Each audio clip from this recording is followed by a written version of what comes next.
Shalom Aleichem, meine liebe Freund. Ich heiße Mottel Dittner und das ist 15 Minute Yiddish. Mehr weniger. Jede Woche bringen wir euch eine Mini-Lektie in Jiddisch Sprach und Kultur von dem Nationalen Jiddisch-Theater Volksbühne.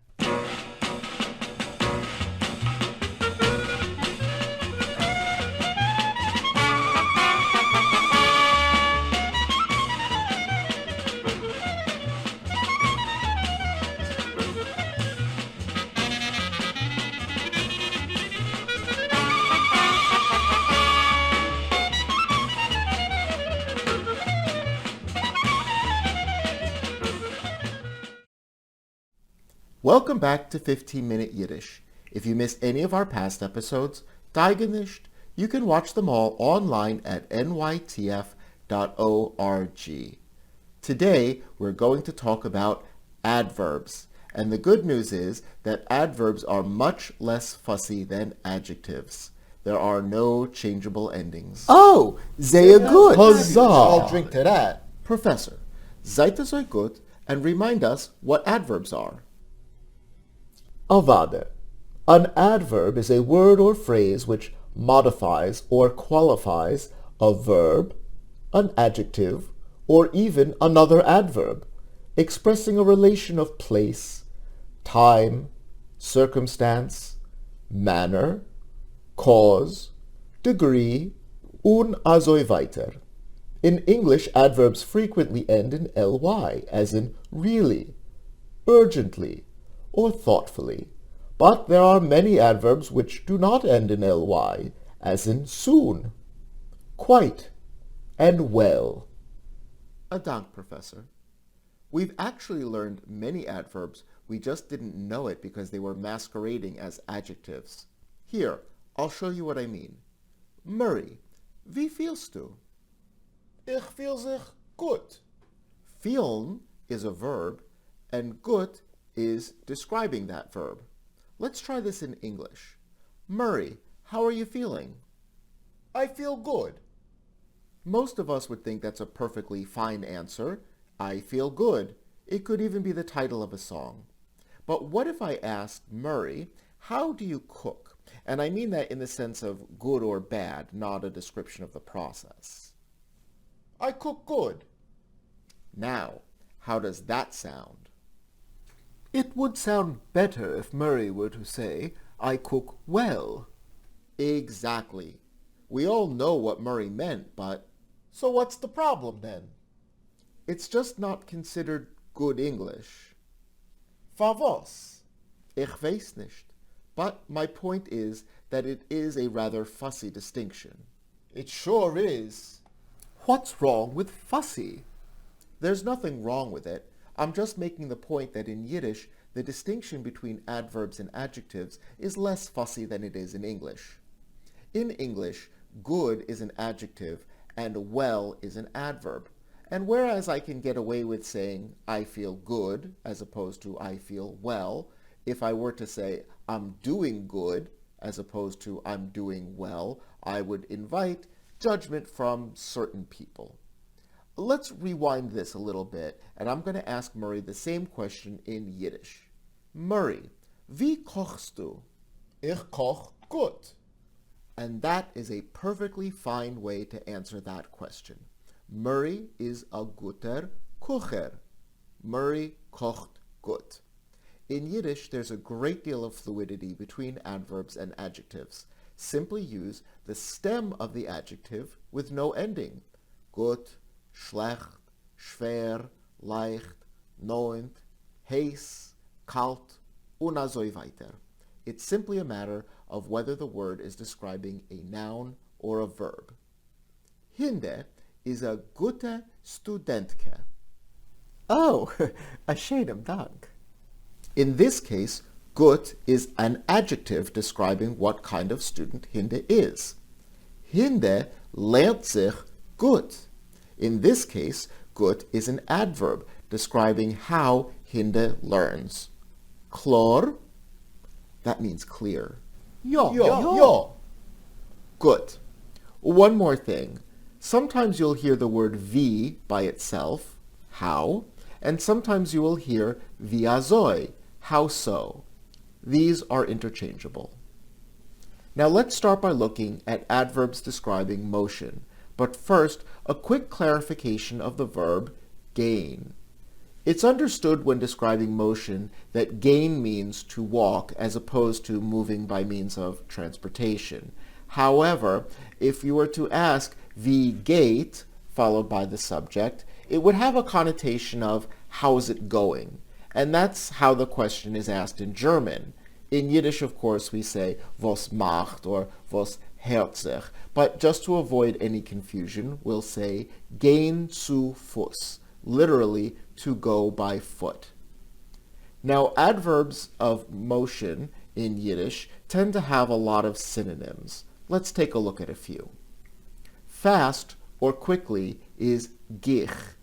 You'll also hear sometimes schnell, but it has some negative connotations. So in the post-war period, you're much more likely to hear gich, but you'll still see schnell in pre-war literature. Pamelech is slow or slowly. You'll also hear pavolje, and sometimes you'll even hear langsam. This is a bit archaic, but you'll certainly find it in literature. Let's try this out. Scott, wie geht der Schneck zu Fuß? Der Schneck geht zu Fuß pamelech. Good. You could also say der Schneck geht pamelech zu Fuß. In fact, that would sound a bit more natural and would stress the answer pamelech. Wayne, wie fort an Aeroplan? An Aeroplan fort gich. Sehr gut. Murray, wie läufst du? Ich läuf nicht. Fair enough, but let's pretend that you do. Wie soll läufst du? Well, since we're pretending, ich läuf sehr gich. Good.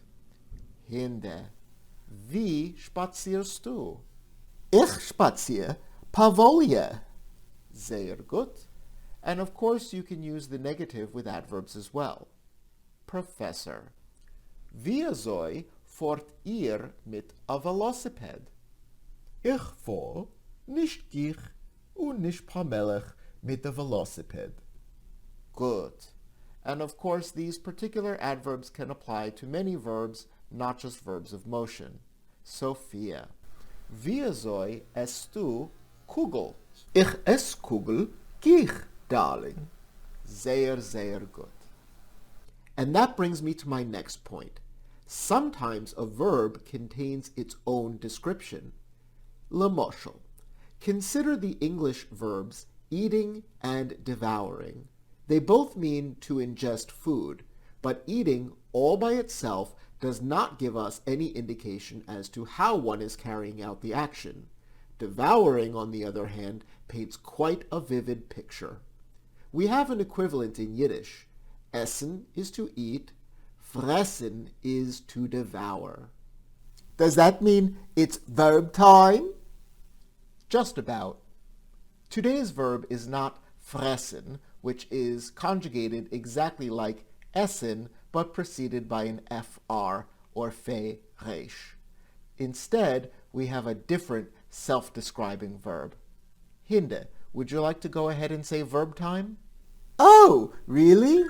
Oh, I hear the sound. It's verb time.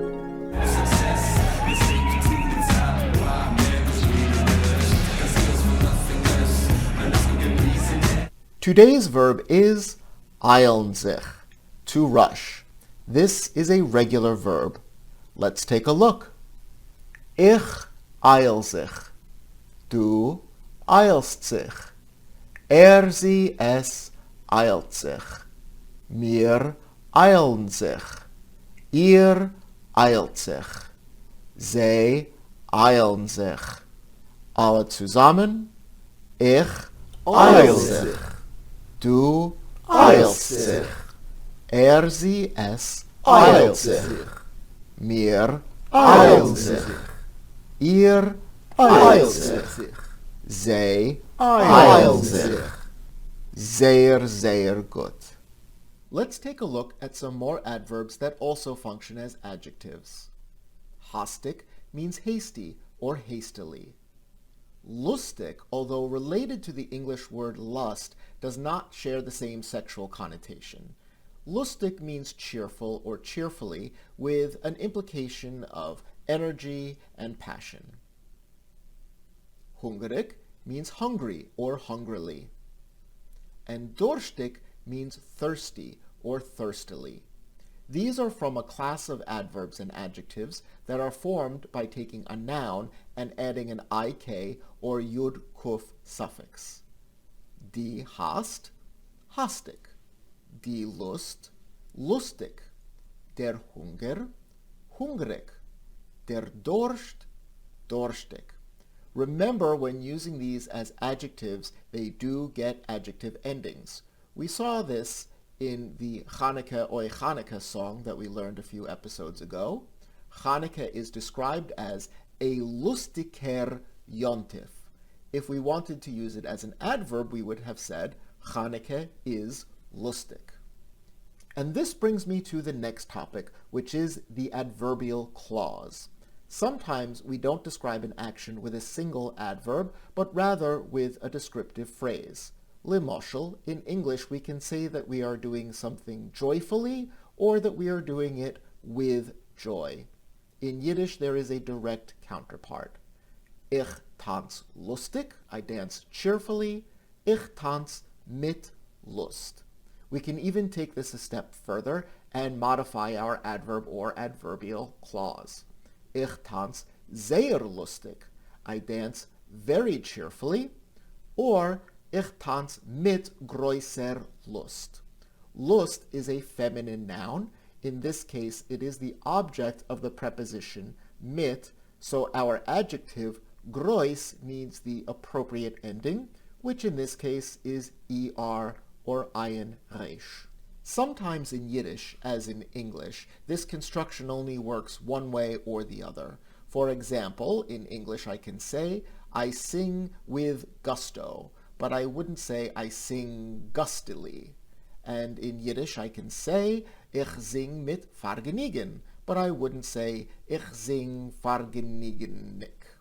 As a rule of thumb, look for an ik or yud-kuf suffix on a noun stem to see if it will work both ways. Let's try this out.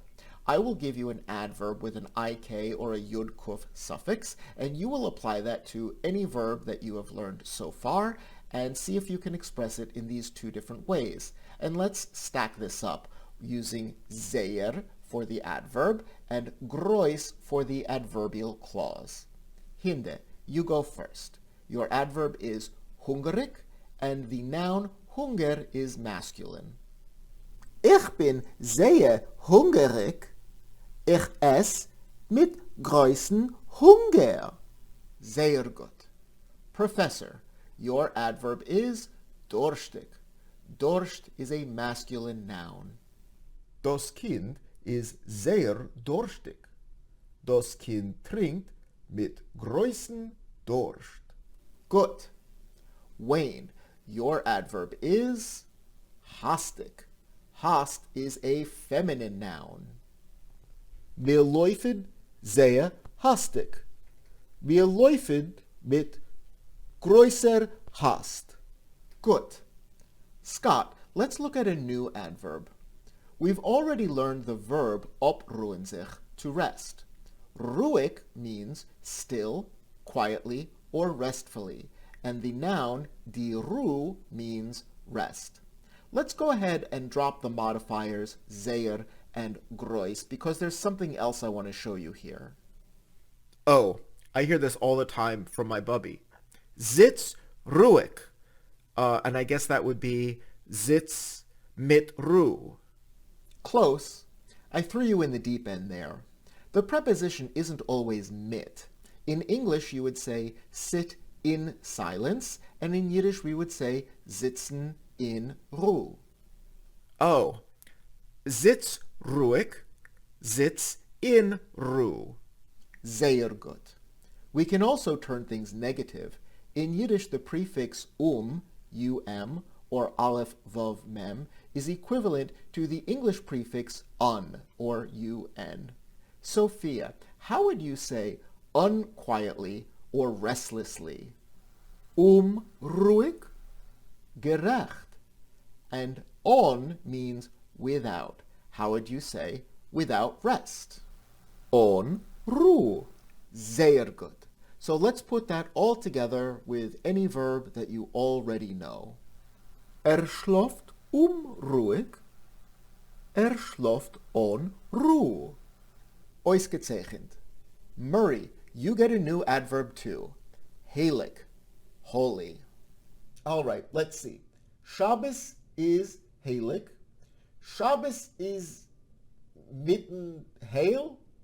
Hey, Mottel, you didn't tell me if hail is masculine, feminine, or neutral. That's because there is no noun here. I totally set you up for failure, Murray. But I did it to prove a point. This is all just a rule of thumb. Some adverbs are tricky like that, and they have an ik or a yud kuf ending, but it's not a suffix to a noun. There is a noun, die hail, which means a cave, but it's not a stem for heilig. There's no relationship whatsoever between these two words. The point that I really want to drive home is that it pays off to invest in a good dictionary. You have enough of a base in the language by now to increase your vocabulary greatly beyond the words in this class, but you need to look things up to confirm if your suppositions are correct. A schönem Dank, Mottel, was ich bin dein Moschel. Ich bin sehr dankbar. That's an adverb. It means thankful. And I looked it up in my dictionary. You know what else is an adverb in the dictionary? Sarcastisch. Nicht favos? There's just one last thing that I want to cover in terms of adverbial clauses, and that is the use of simile to describe an action. Professor, do you want to remind us what a simile is? A simile is a comparison of two nouns or verbs using like or as. Dank, Professor. In Yiddish, we form our simile using wie, or how. Das Bänkel is hart wie a Stein. This chair is hard as a stone. Läuft wie brennt. He runs as if he were burning. Ich will sagen, was brennt. Sei mir Meuchel? Gar nicht. Wahr. Das ist modne. Modne is an adverb or an adjective meaning weird.